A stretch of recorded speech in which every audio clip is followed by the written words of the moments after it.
Depuis la découverte de l'Amérique par Christophe Colomb en 1492, il s'est opéré un métissage entre les cultures musicales des Espagnols et des Indiens d'Amérique centrale.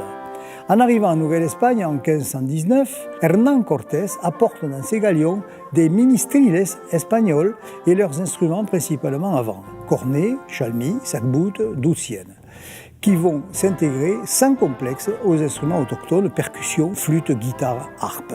À propos des ministriles, Daniel, tu as quelque chose à nous dire ?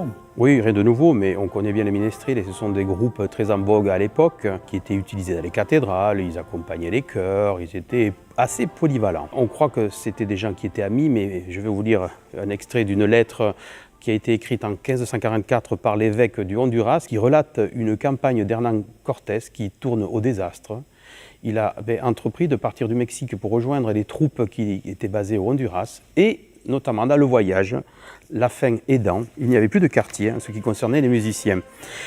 Et le texte dit « Et je sais ceci parce que Bartolomé de Medrano, qui est aujourd'hui joueur de chalmi à la cathédrale de Tolède et qui faisait partie de ce naufrage, m'a raconté à moi et à beaucoup d'autres comment il avait mangé la cervelle de Montesinos, joueur de sac-bout de Séville, ainsi que les intestins et la cervelle de Bernardo Caldera, le frère du licencié Caldera, qui passa beaucoup d'années au Pérou. Et il aida aussi à manger un neveu de ce Caldera.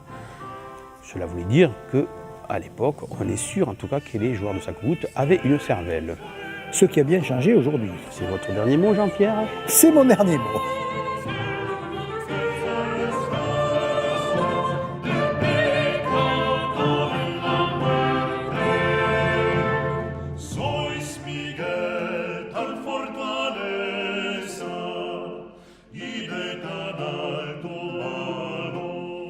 En apportant ces instruments, les ministriles amènent aussi leur musique, outre les villancicos qui sont des mélodies chantées, ils font découvrir aux indigènes des danses issues de leur province, chacona, jotas, moresca, jácaras.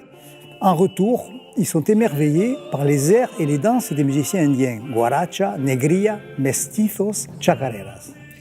C'est de ces joyeux mélanges que naissent les œuvres des compositeurs comme Gaspar Fernández, Juan Pérez Bocanegra et de nombreux musiciens anonymes dont on retrouve les manuscrits dans plusieurs cancioneros comme ceux de Santa Eulalia au Guatemala ou celui de Gaspar Fernández à Oaxaca. À propos de ces musiques, des textes ont été retrouvés que tu vas nous lire, Daniel.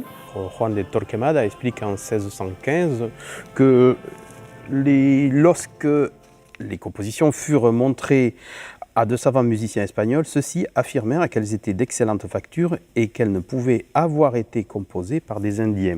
Cela veut dire que les indigènes, au départ, ont appris à correspondre entre eux sur du papier dans leur langue, et au bout de quelques années, ils ont appris à jouer, à écrire la musique et finalement à jouer des instruments et à composer, ce qui prouve que l'élan culturel a pris l'ascendant sur les populations indigènes et avec un résultat très encourageant et très beau, ce qui suscitait sûrement la jalousie du vieux continent.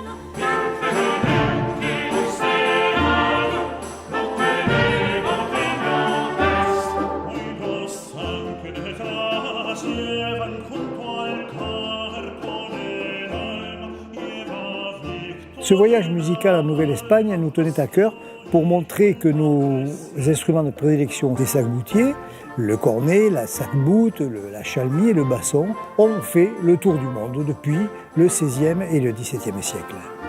Et oui, nous allons aller dans le sillage des conquistadors de Toulouse.